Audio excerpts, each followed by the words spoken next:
₹370 બિરયાની અને મૃતદેહ પર થયેલી અશ્લીલ મજાક।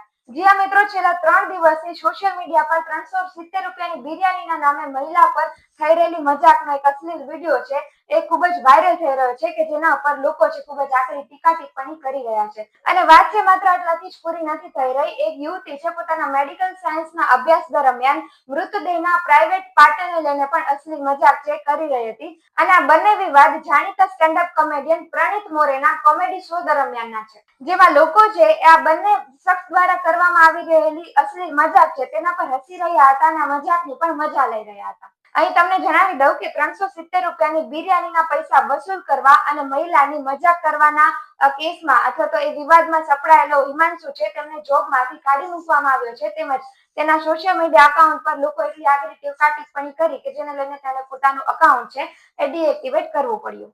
જ્યારે યુવતી છે તેના સોશિયલ મીડિયા અકાઉન્ટ પર રાતોરાત ફોલોઅર્સ વધી ગયા, પરંતુ વિવાદના પગલે આ યુવતીએ પણ પોતાનો માફી માંગતો વિડીયો છે સોશિયલ મીડિયા પર શેર કર્યો છે। અહીં વાત માત્ર એટલી છે કે જો કોઈ પુરુષ ડોક્ટર છે એ મહિલા મૃતદેહને લઈને આ પ્રકારની મજાક કરે તો શું તેમની સાથે પણ આ જ પ્રકારનું વર્તન થાય? તમને શું લાગે છે, આ કોઈ મનોરંજનની વાત હતી કે પછી યુવા પેઢીના મગજમાં ભરાયેલી ગંદકીની કે જેઓને તેઓ જાહેર મંચ પર કુલ બનવાના ચક્કરમાં ગર્વથી શેર કરી રહ્યા હતા? શું તમે પણ આ ઘટનાને અન્ય લોકોની જેમ જ એક સામાન્ય ઘટના બની હોય તેવી રીતે ગણી રહ્યા છો કે પછી આ એક ગંભીર મુદ્દો છે કે જેને લઈને આપણે આવનારી પેઢીને સાંભળવા જેવી કોઈ પણ વાત છે એ નહીં કહી શકીએ? તમારા મંતવ્યો અમારા સુધી કમેન્ટ બોક્સમાં જરૂર પહોંચાડો।